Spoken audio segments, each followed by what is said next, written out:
Hare Krishna. Welcome everyone to our continuing approach of the Bhagavad Gita. We're exploring it more and more. And today we're going to finish the second third of the Bhagavad Gita and enter into the final third. We're going to finish chapter 12. We're picking up on chapter 12, text 12. And there are only 20 verses, so we'll finish the chapter. And then we're going to get into chapter 13. And we have a new participant today. That's Eva, right?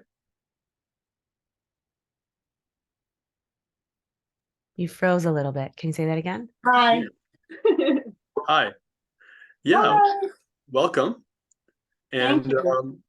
as by way of introduction, maybe just share something about why you chose to, why you're here, what you're looking forward to, what this means to you, something like that. Well, I'm here because of her, my twin, Julia. And yeah, I've just been feeling like, I feel like it's kind of 'tis the season of like grounding in and also kind of, I feel like I'm needing a little bit more from like just, hearing and listening and being a part of the community, the Bhakti community. So I'm in Kelly's Sage group. So we meet in the mornings on Wednesdays, and I just needed another group. So yeah, and I've heard great things, and I'm excited. Great to have you. Welcome. Thank you. All right. I know at least a couple of us are feeling under the weather, including myself and Kelly, but we're doing this anyway. It doesn't stop.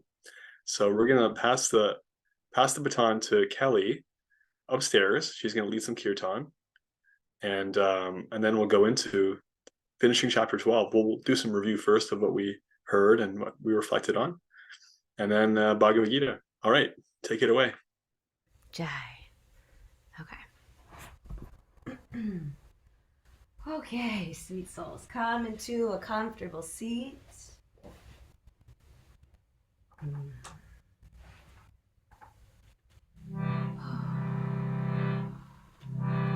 Sitting tall and finding your breath.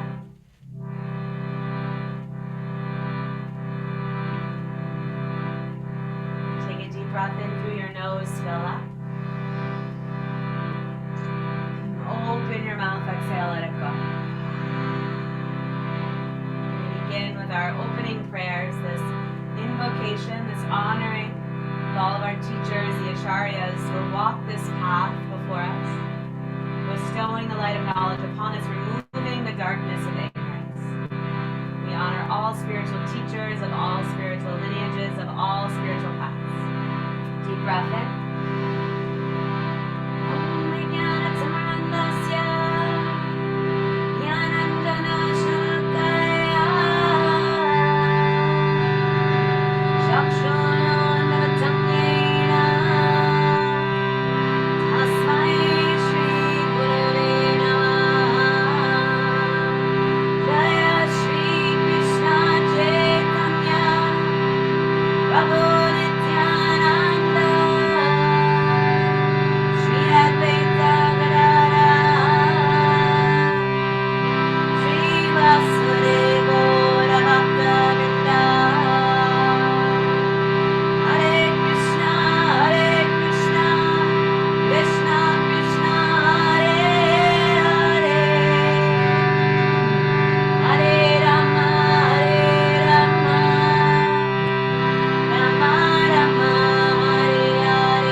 I was trying to get fancy with some of my finger work and it didn't work out, so excuse me for that.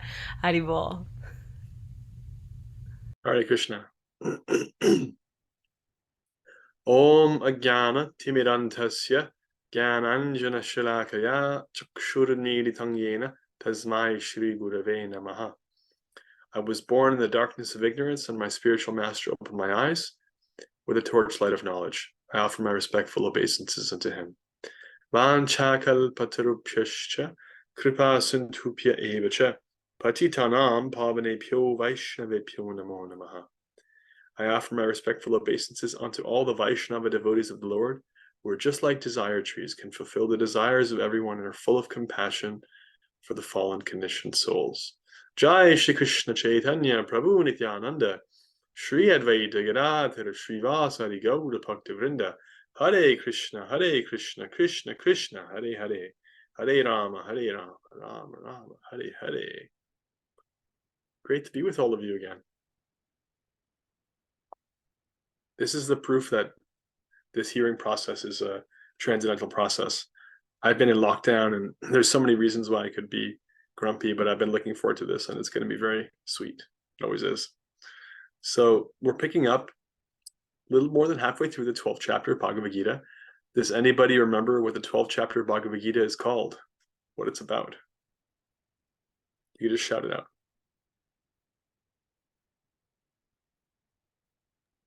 Bhakti. Bhakti. Simple. Simple for the simple. That was one of the points we made.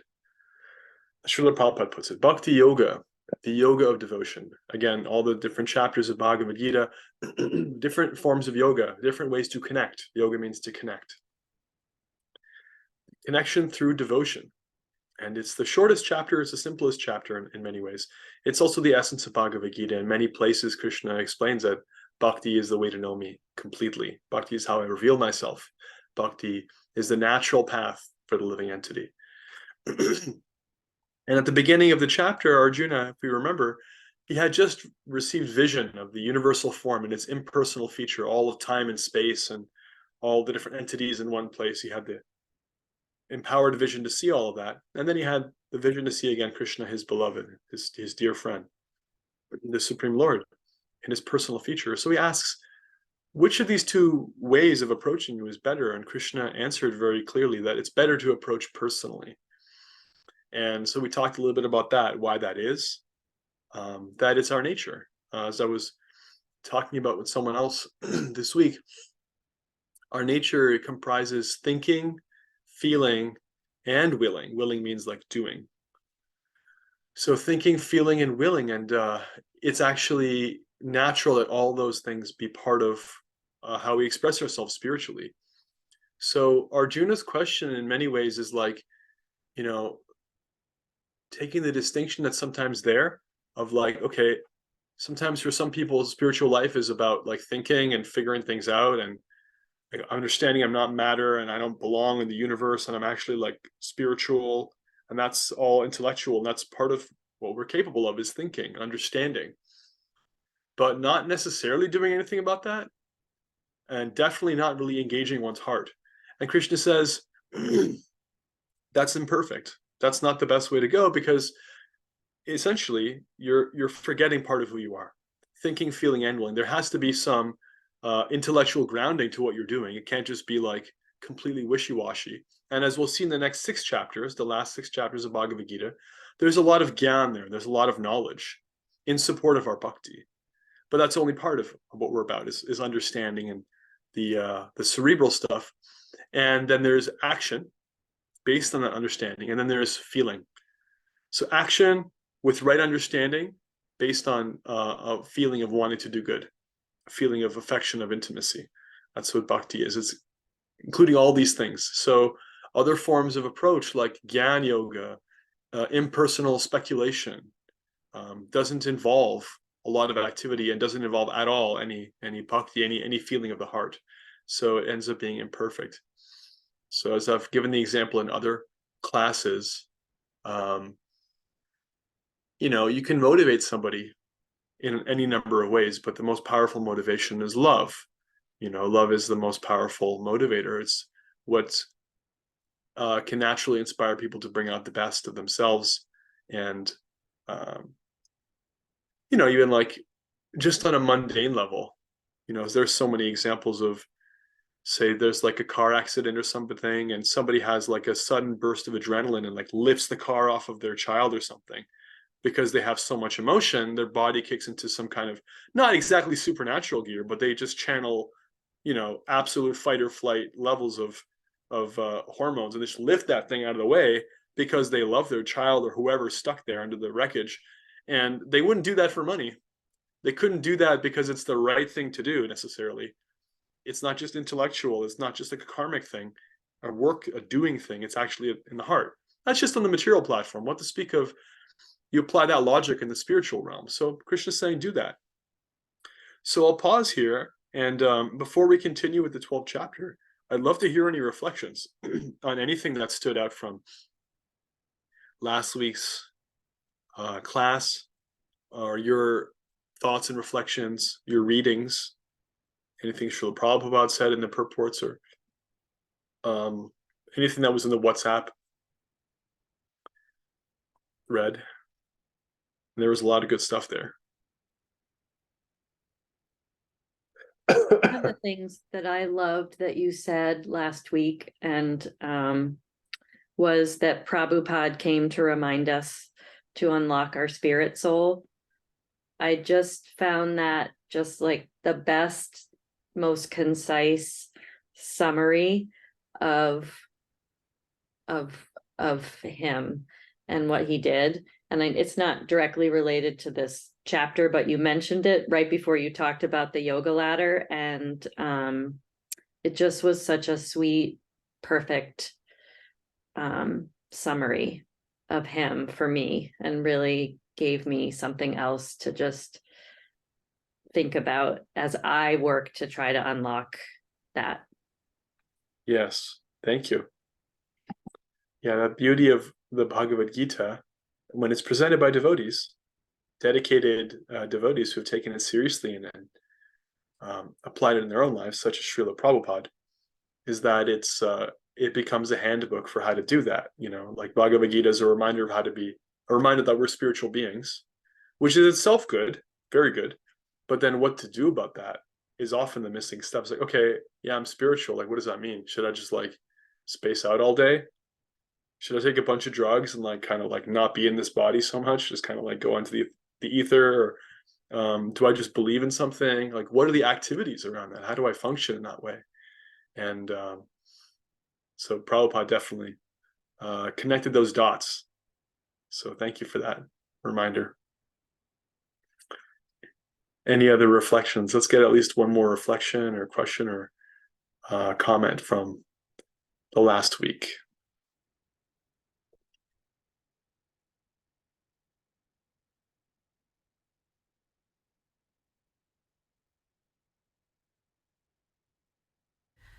Haribol. Haribol. I think it seemed pretty unanimous in the reflections that were on the WhatsApp group and conversations that I've had, how much everyone appreciated the rungs of the ladder and how you explained it in that way. And it's like, okay, here's the top tier, as I like to say, like the gold standard, but also like honor where you are, right? And know that like if you can't do this, Krishna says, then do this until you're able to do that, right? And if you can't do that, do this, right? If you can't do that, do this. And you kind of, one of the last things you said last class was that bhakti is meant to soften our hearts, right? Bhakti is meant to soften the heart, and that if we're holding on so tight or wanting to be somewhere that we're not, or wanting to climb that ladder, we can harden, and we can also be really hard on ourselves in our practice. And bhakti is actually meant to soften our hearts, not to make us like berate ourselves even more, or feed into the ego and the limiting beliefs. So I think the rungs of the ladder are a beautiful reminder of that for myself. Thank you. Yeah. Thank you. Yeah, the yoga ladder. And that's a good metric. That's true. There's a good metric of how we're doing in spiritual life is that our hearts are becoming softer. And the whole idea of the yoga ladder, if you look at like the kind of the most entry level rung that Krishna gives, is like just give. Really just give. Just give like your time, your money, your energy somehow. Just don't be like greedy. Don't be a miser. And so I made the point that the whole universe is set up in such a way to bring that out. Because if you try to live like a miser, you could do that. It's miserable. That's why they spell miserable that way. And it's against your nature.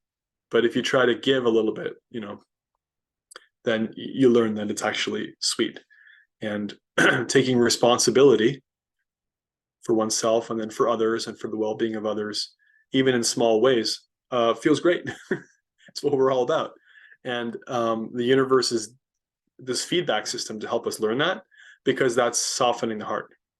Because our whole turning away from, creator, higher power thing is like the opposite of that. It's very just misguided, hard-hearted, kind of like I'm alone, it's all about me kind of thing.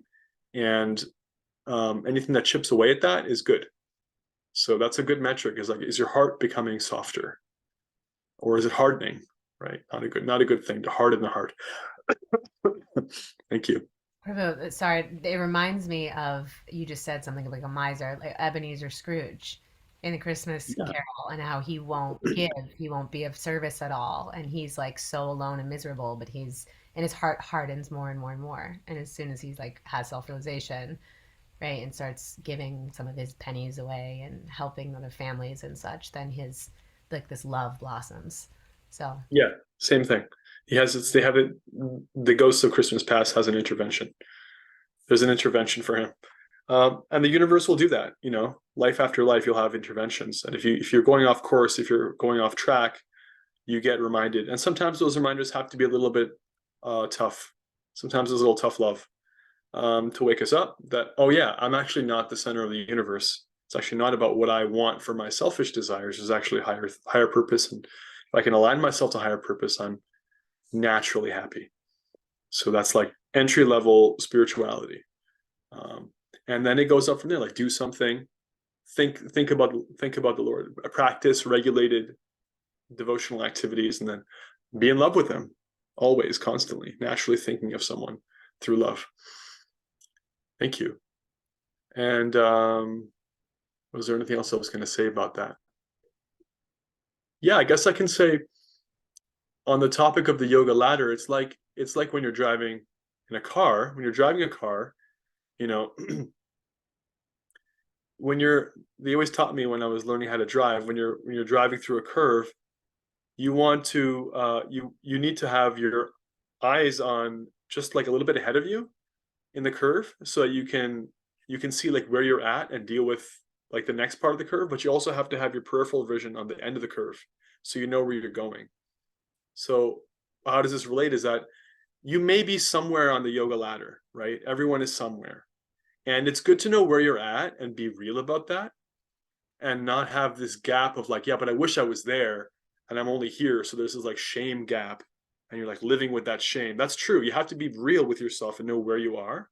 And you also have to know the goal without a shame, without shame being in the middle of it. Just like, because if you don't know the goal, what ends up happening in any spiritual tradition, or anything that we do, is that we just become satisfied with wherever we're at and justify that this is actually the goal. This is actually all there is, right? Like if I start going to the gym and I have a goal of I'm going to lift this many weights, or I'm going to hit this, like it's a weight thing, or I'm going to whatever, if I have a goal, then I may not be there yet, but I keep doing my thing until I reach that goal.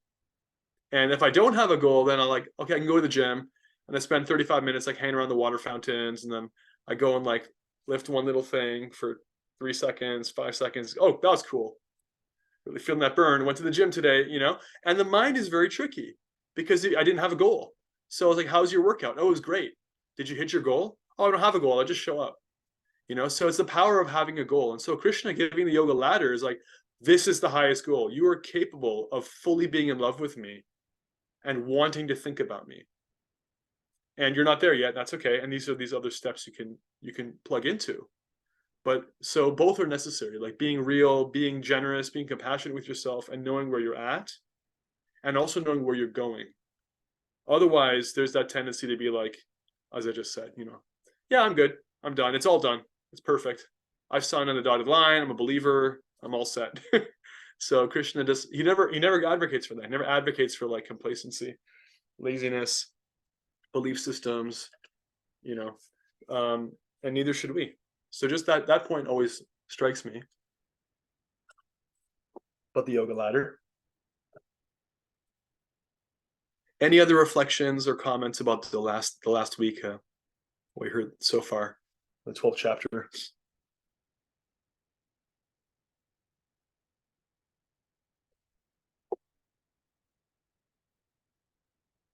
All right, let's get into chapter 12, text 12, and onwards. So starting in text 13, after Krishna presents the yoga ladder, he starts talking about the qualities of a devotee, the qualities that are present of a devotee that please him. And so the rest of the chapter has to do with, this description of qualities, personal characteristics. And, we see this in spiritual traditions, that there's like, there's moral instructions, like be truthful, right? Everyone hears that, our parents teach us that, like don't steal things. Basic morality is there in human society, and also like in spiritual traditions. And there's also some personal characteristics that are kind of like a little more advanced than that, coming up about, being equanimous, like being equal in happiness and distress and so forth. And I want you to keep in mind when you're hearing these, they're always in relationship to Krishna. They're not on their own, right? So I'll read a couple and then I'll clarify what that means. So text 13 and 14. I'll share my screen here.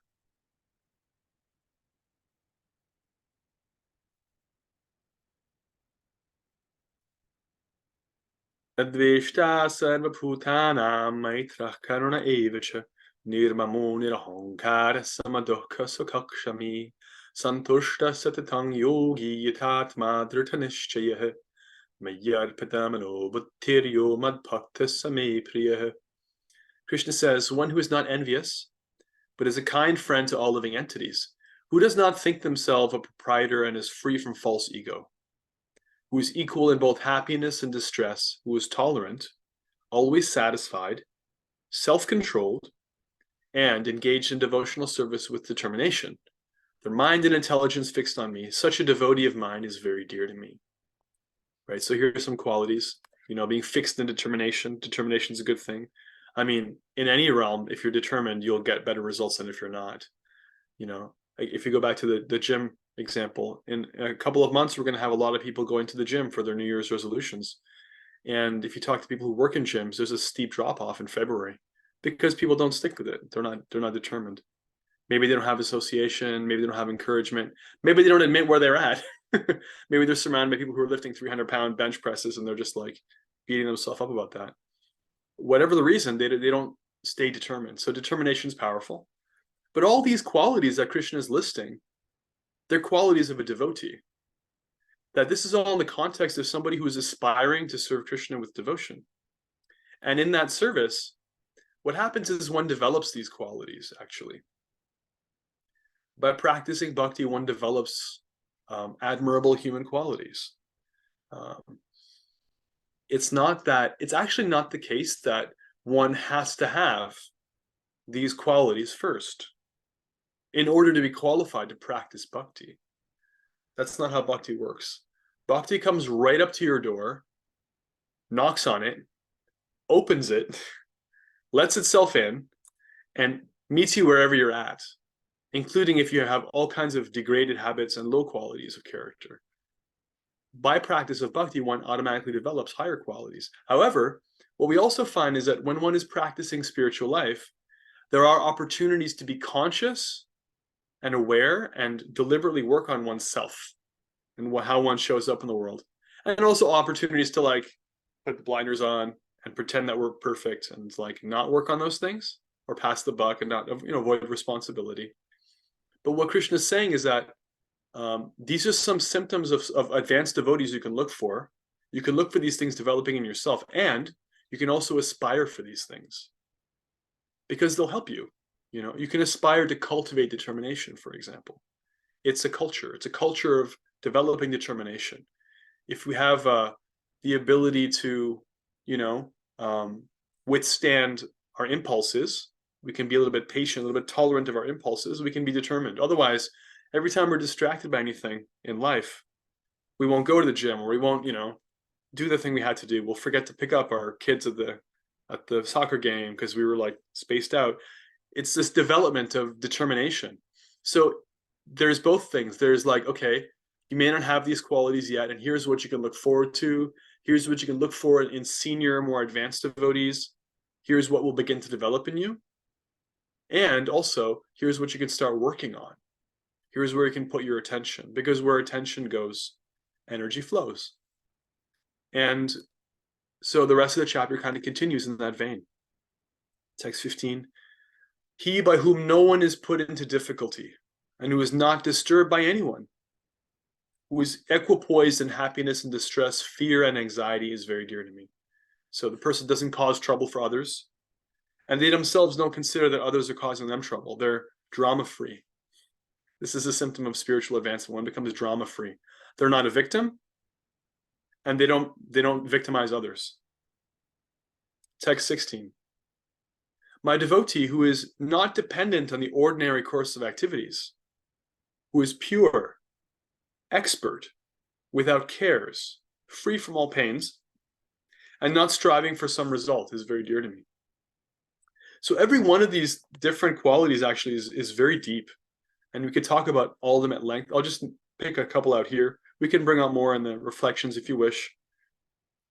And Krishna says, the devotee who is not dependent on the ordinary course of activities, right? This is actually an interesting thing, because in spiritual life, we benefit from a certain amount of structure and regularity, even ritual. Ritual can be a bit of a bad word. It can seem like a really silly thing. Oh, that's just ritual. Actually, everyone has rituals, You have your morning ritual. You get up, you brush your teeth, maybe you make yourself a cup of herbal tea. It's like, it gets you in the flow. Ritual's not bad. So we have this need for structure and order, even as devotees. Maybe I like to wake up, I want to chant my japa. I want to have a certain amount of cleanliness in my space so I can do my worship. I can think of Krishna. That's very good. However, life happens, right? It's not just me. I know it's not just me. I'm not the only person that life happens to. Sometimes the ordinary course of activities gets diverted. There's a curveball. So Krishna is saying, one who is not disturbed by that they keep going.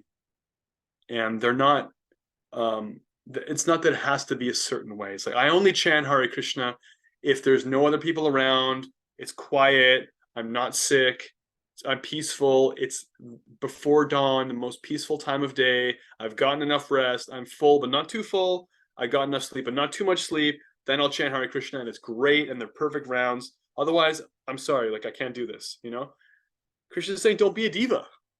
Don't be a diva.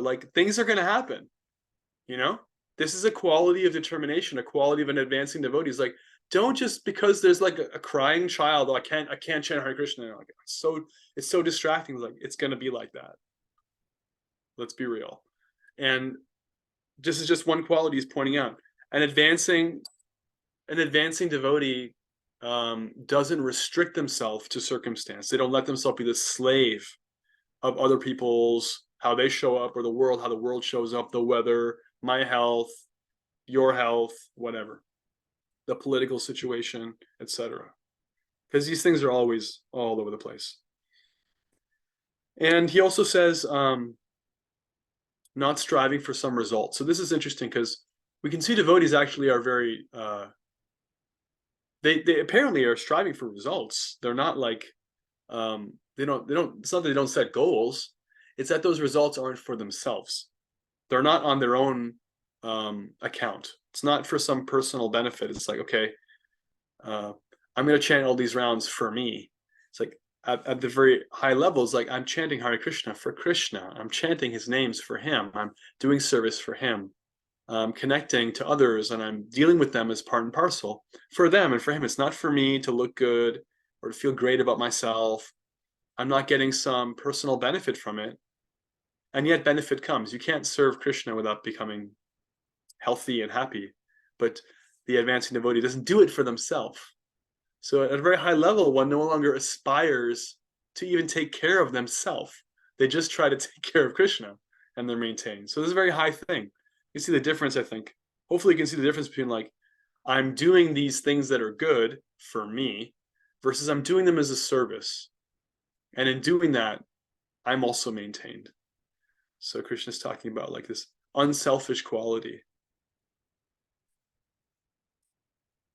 And he goes on, text 17, one who neither rejoices nor grieves, who neither laments nor desires, and who renounces both auspicious and inauspicious things, such a devotee is very dear to me. 18 and 19. Can I pause you for a moment? Sure. Aaron has a question. Go ahead. The thing you just said about, aspiring to practice without doing it for myself.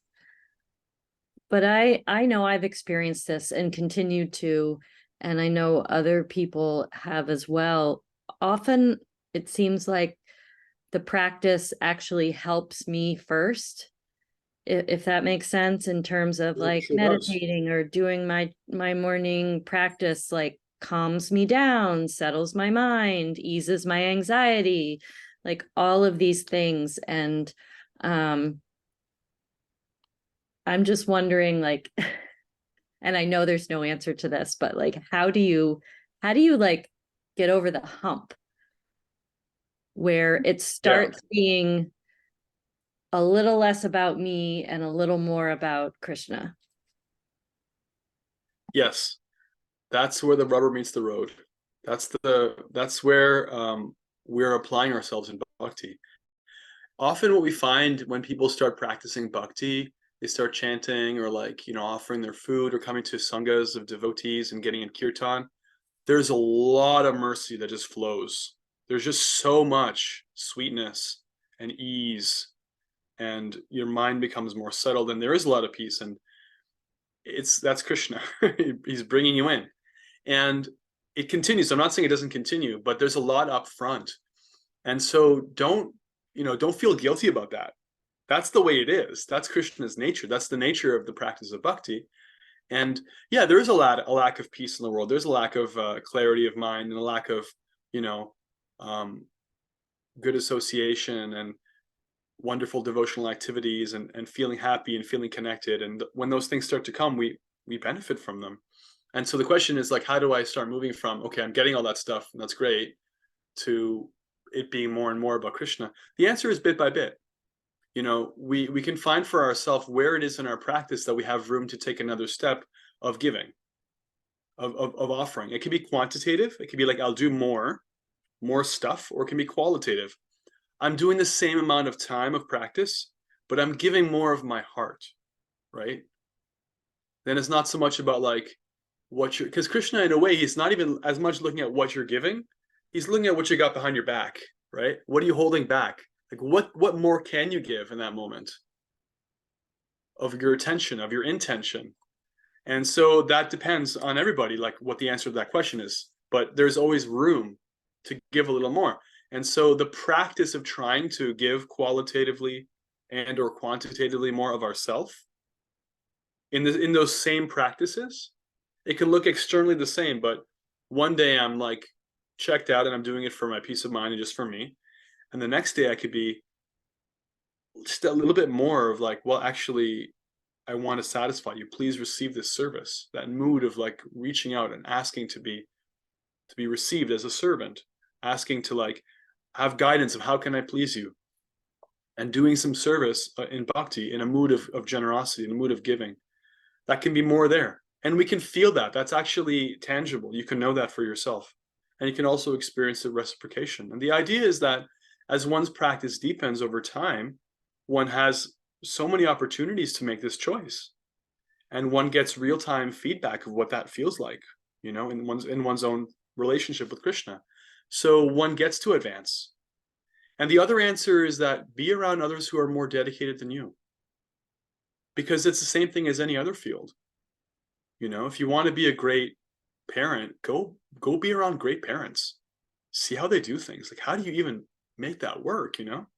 They can explain it to you, or they can even just do it. You can watch them.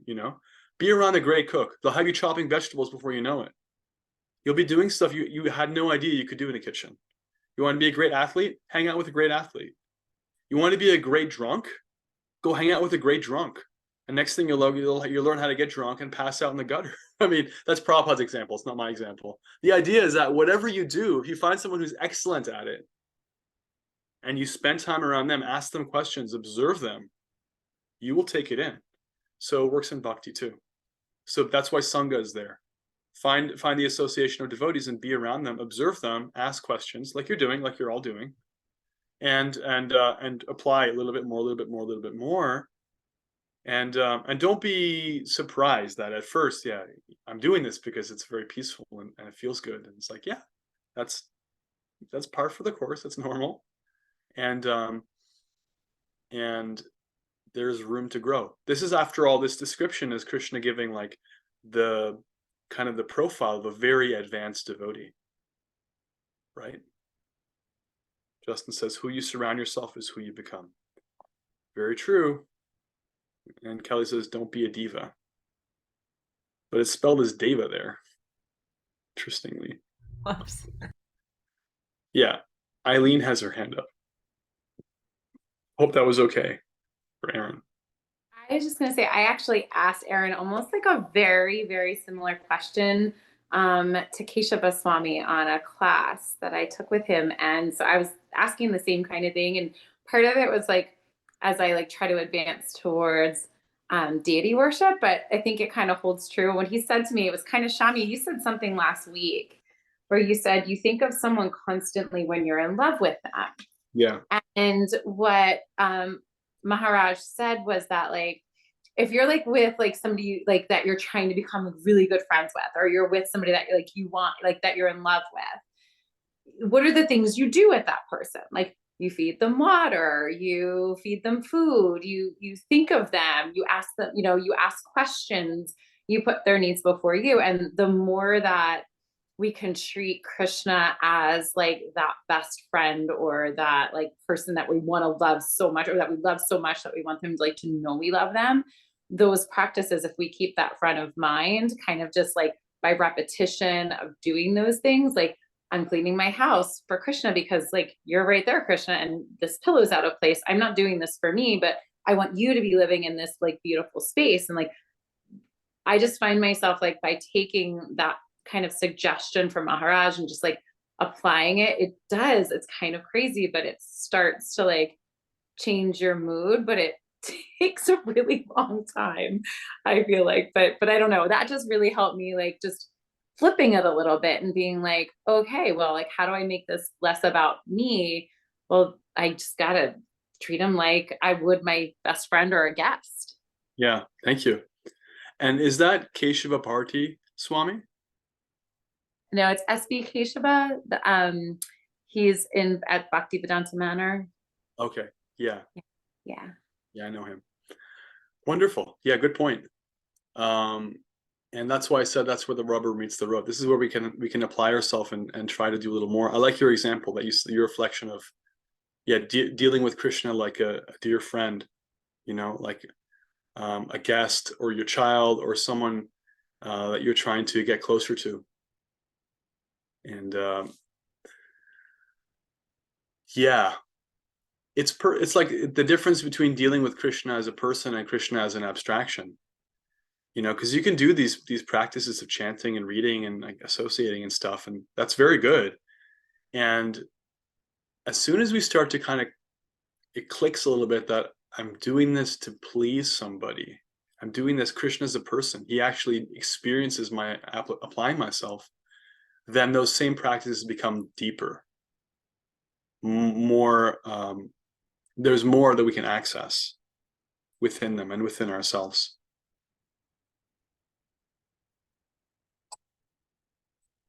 So I mean, I would like recommend anybody who wants to learn about these qualities of a devotee that we can aspire for and try to work on, to read this section and reread it. There's a lot there, verses 13 through 20. And I'm not going to go through I am going to go through all the verses, but not every quality one by one. There's a lot here, there's a lot to meditate on, reflect on, and definitely have room for questions and reflections during and after class and in the WhatsApp. But take your time with it too, offline, and look at these things. I have, in fact, this chapter is, of all the chapters in Bhagavad Gita, the one I've read the most. I found a lot in it, and continue to reflect on for my practice. Okay. Verses 18 and 19. I'll share the Sanskrit here.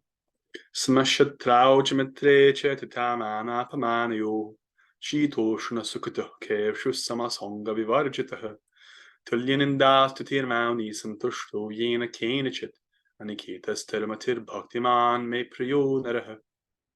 One who is equal to friends and enemies, who is equipoised in honor and dishonor, heat and cold, happiness and distress, fame and infamy, who is always free from contaminating association, always silent and satisfied with anything, who doesn't care for any residence, who is fixed in knowledge, and who is engaged in devotional service, such a person is very dear to me.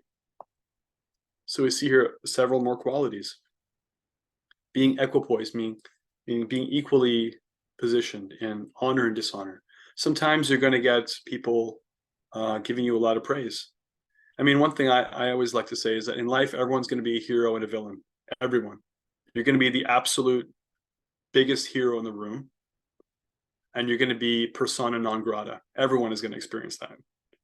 And sometimes it's fair and sometimes it's not fair. That's also part of the experience. But it's just part of life. And it can be really, really tough, what people think and our position and our status and like that. And Krishna is pointing out that one who's equal to those who are their well-wishers and those who are their enemies, one who's equal in whether they're honored or dishonored. That's a quality you can have if you're actually fixed in devotion. Otherwise, it's very easy to be shaken by these things. He mentions heat and cold. It's natural. Winter's coming. Some people are winter people, and you put them in the middle of a hot day, it's really tough for them. Others are the opposite. And Krishna's like, yeah, that's the way the world is. In fact, he says it all the way back in the second chapter. He said that just like the summer and winter seasons are coming and going, you have to tolerate them. Matra sparshas to kantaya shitoshna sukha dokada. This is 2:14 Bhagavad Gita, all the way back there. Tongues to tikshasva bharata. You have to tolerate them coming and going. And when one is fixed in devotion, when they're very advanced, it's natural. It's easy for them to tolerate because their goal isn't to be comfortable in the world. We saw with like Srila Prabhupada at the age of 80 plus years old, he would travel from continent to continent. He went around the world like 7 times. And he would land in a different continent with a different time zone, and he would just go. He'd be on that new time zone, no jet lag.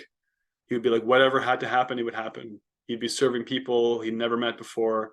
He'd be writing books there. He'd be dealing with like all kinds of like, staying in, under a different roof every night. And it's practically superhuman, but he did it because it wasn't about him. It was about Krishna. So these qualities of a great devotee, we can see them manifest in their lives, how they're indifferent to the comings and goings of the world, because they're not about just being comfortable and being, having like a thing for myself here. They're about Krishna. And Krishna is available whether it's too hot or too cold, or the roof leaks, or I'm getting respect or I'm getting disrespect. Krishna is always available. His service is always available. So there's no gap. There's no break. And the other thing that's in common with all these verses is Krishna is always saying they're always engaged in devotional service. They're my devotee. They have devotion for me. These are the qualities of a devotee. And the last verse really ties a knot in the whole thing. Yetu termam tamidam yatoktam paripasate shuddhatana matparama bhaktas te tiva me priya. 12:20. Those who follow this imperishable path of devotional service. Imperishable means it doesn't end. It doesn't become stale. It doesn't become irrelevant. It's always relevant, and there's always something fresh about it. Those who are always following this and who completely engage themselves with faith, making me the supreme goal, are very, very dear to me. This is actually another very encouraging verse because it's saying those who are taking to this path and making me the goal. It's like you may not be able to practice at a 10 out of 10 level, right? But if you're on the path, and you have Krishna as the goal, and it's for him, you're in the game. You're mentioned in this verse. Just like I said, you have to know where you are and be there, and you have to know the goal. And don't shift that. Don't change the goal. Keep it true. Keep it real. And Krishna is saying, if one does that, they're engaged in this path of devotional service with faith, making me as the supreme goal. They're very, very dear to me. So in a sense, he's basically saying, I consider anybody who's trying to come to me and who's on this path as being as good as all the other people who are more advanced than them on the same path, because they're on it. It's same thing similar to what he said in chapter 9, that if one is situated with the determination to serve him, even if one makes mistakes, he considers them saintly. And that's the last verse in the chapter. Hare Krishna. Yeah, Kelly. I was going to say, any other questions or reflections? Well, I was writing with one hand and raising the other to go and saying Hari Bol, but also I did have something just with 12, 18, 19.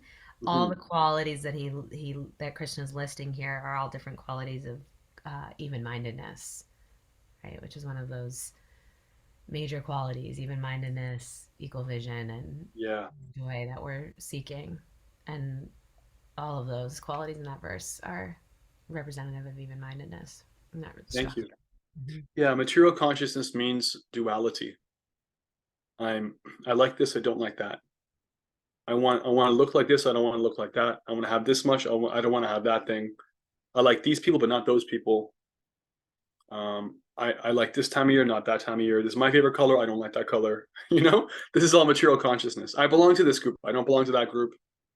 And you could paint like a pretty picture on it. Yeah, I don't belong to that group, I'm sure they're okay, but still, these are my people. That's who I am. That's duality. That's material consciousness. When one is advancing in spiritual consciousness, it's not that those dualities cease to exist, it's that they don't matter. It's like, yeah, I can see there's different groups and designations, but they're artificial because they're on the basis of the body and mind. Different bodies are categorized this way, different ideologies are categorized that way. The seasons are coming and going. There are different kinds of seasons, but it's all part of the reality. Krishna is available in the middle of the cold of winter. He's also available in the heat of summer. And when somebody's very elevated in their practice, that being equal is a function of them not being situated in duality. They experience Krishna in all the different kinds of contradictory elements. They experience Krishna in other people, no matter where those people are from. They experience Krishna in all kinds of places, in different languages and cultural contexts. They experience him when they're feeling well, when they're not feeling well. And they become more and more fortified in this understanding that he's actually everything. Everything is part of him. And they can take the comings and goings of the world a lot better. Otherwise, it's impossible really to not be, shaken when things are changing in the world of duality. Yeah, so that's definitely a theme. Duality versus fixity.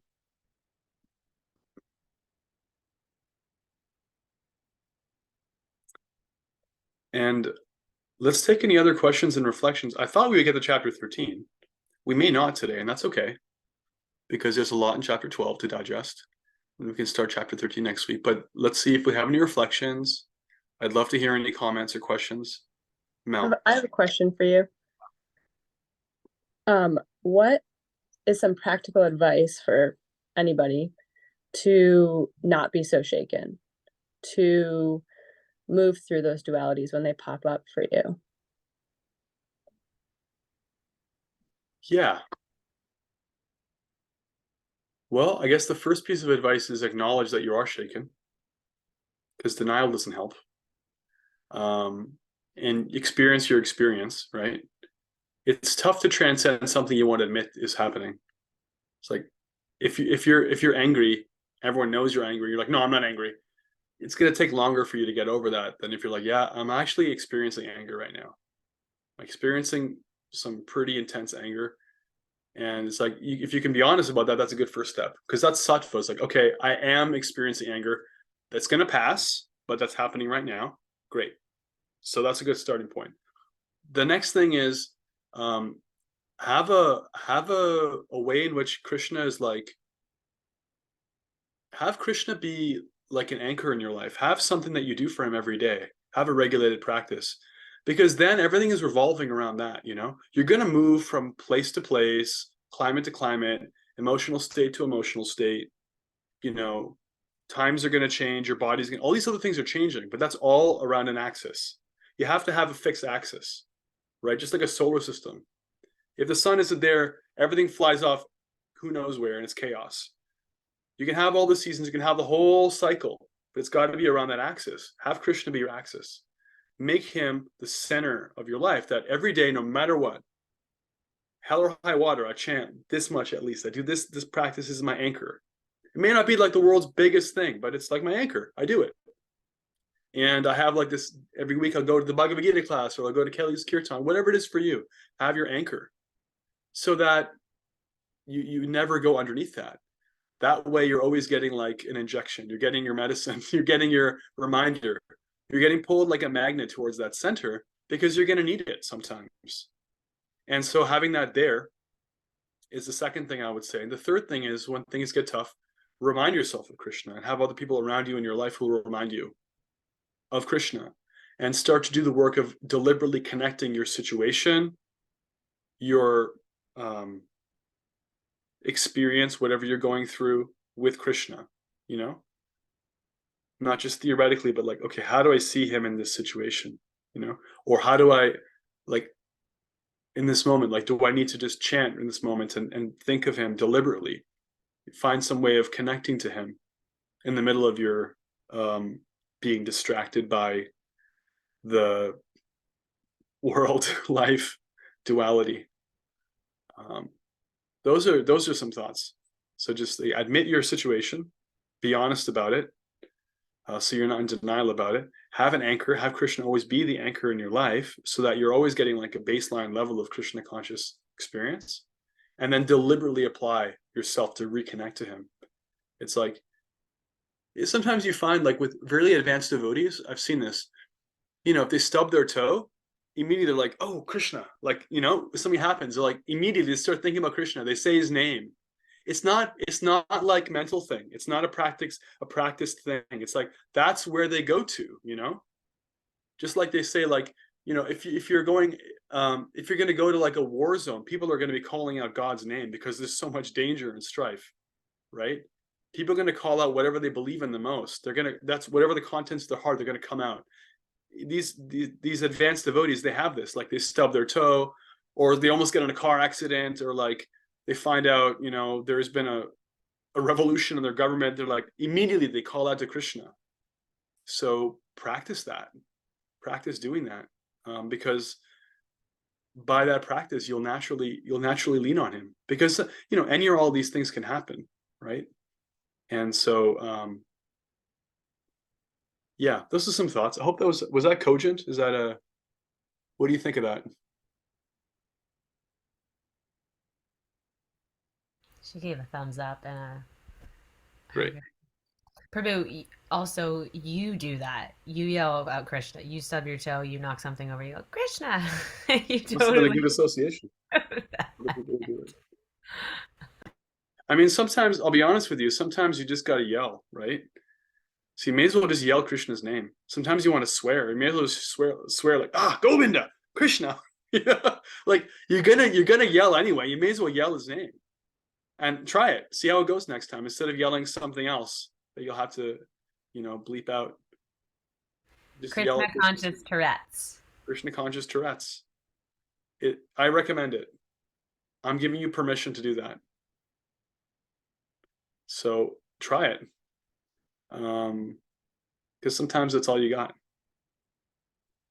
And then you can collect yourself and, you know, take a more measured response. Any more questions or reflections on these points of developing qualities of character, doing it for Krishna? The point of how, if we're dedicated to him and he's the goal of our practice, we're very dear to him, or anything from this last day?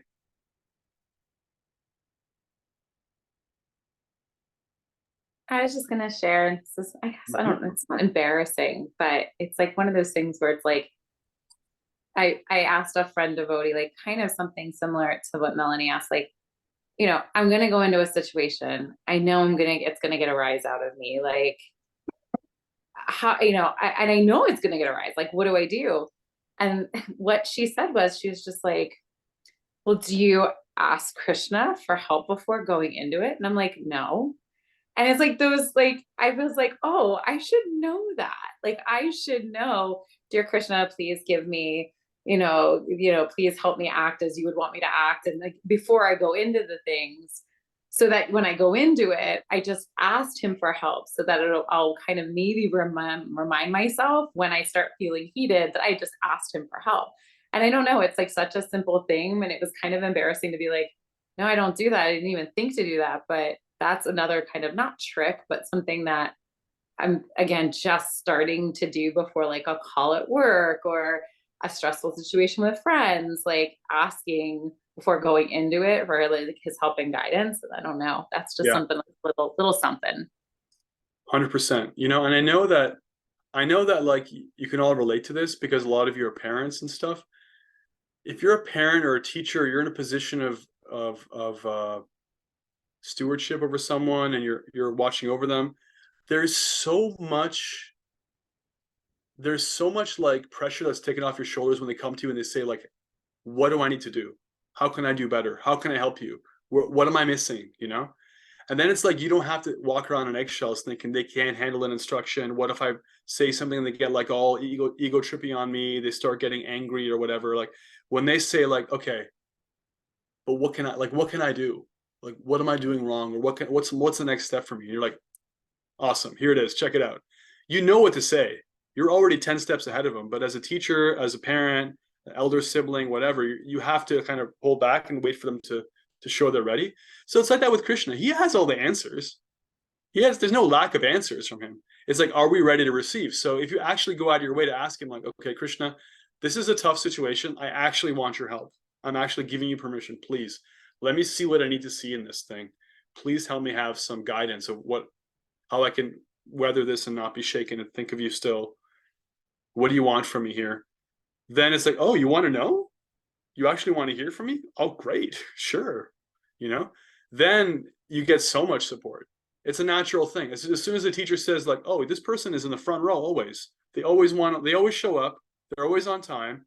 They ask questions. They want to know. That teacher gives all kinds of help to them. They'll come after hours. You want to come, I'll give you one-on-one tutoring, whatever. But like, you have to show me you want that. So what you're saying is like, yeah, show Krishna, like, actually, I need help. I admit it. Help me out. The whole Bhagavad Gita started with that. Krishna knew Arjuna needed help. He knew everything about how much help he needed, but he just waited there. Your move. And Arjuna's like, you know what? Help a brother out. I don't know what I'm doing. Please. And Krishna's like, was waiting for you to say that. So it's like that. It's always like that. We have permission to take our time and wait, and we also have permission to be like, I got a question, help me. And then there's reciprocation, because the squeaky wheel gets the grease. And the difference between asking and like complaining is that asking means, okay, yeah, the situation kind of sucks or whatever, but I'm coming to you. But anybody can complain, Twitter is full of complaints. The internet is full of complaints, but they're not taking it to Krishna generally. They're not like, okay, what do I need to learn out of this? What does this mean for me? Like, how am I supposed to conduct myself here? It's just like venting. That's not productive. Productive is like, okay, the situation sucks. All right, cool. I vented. I got that out of the way. Now, Krishna, what do I need to learn here? Like putting him back in the middle. Thank you.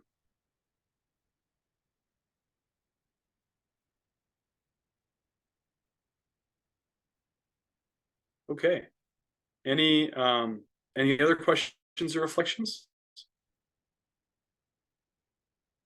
We made it through another class. We finished a chapter. We actually finished the second third of the Bhagavad Gita.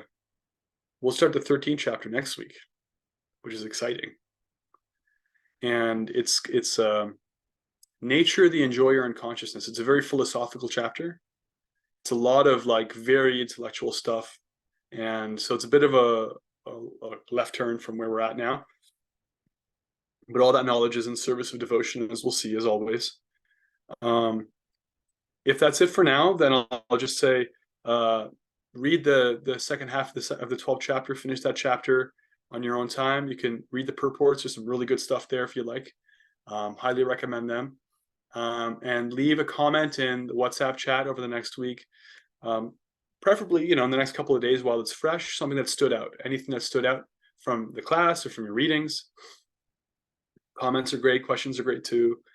And then we will see each other next Tuesday for the 13th chapter. All right. All right, Krishna. Thank you very much, everyone. Thanks for your attentive ears and for the comments and questions, and for trying to apply this philosophy in your life. And for now, that's it. Hare Krishna, Krishna Krishna, Hare Hare, Hare Ram, Ram Ram, Hare Hare. And Krishna willing, we'll have a in-person class next week. We'll all be better health-wise, and we'll be able to do that again. And we have a 12-hour kirtan on Saturday. We have a 12-hour kirtan on Saturday. Scheduled, and it's going to be great. So if you can make it from wherever you are, please come. Any or all of it. You're welcome to come for 12 minutes or 12 seconds or 12 hours. Are you hoping to still stream it, or at least parts of it? Yes. Okay. We're going to figure out how to stream it on Facebook and on Instagram. There's time limits, so Instagram's 4 hours at a time, so we're going to do it in 4 chunks. We're going to cram the whole internet into that room. We're bringing everybody in there. Great. Shut down Facebook. Shut it down. No, we can't shut it down because we're going to stream on Facebook. Oh yeah. Get everybody who's on Facebook talking about the color of their shoes, getting in to this kirtan on Facebook video, Facebook Live. That's the mission. It's the place to be on Saturday. Jai. Okay. Thank you very much. Hare Krishna. Krishna.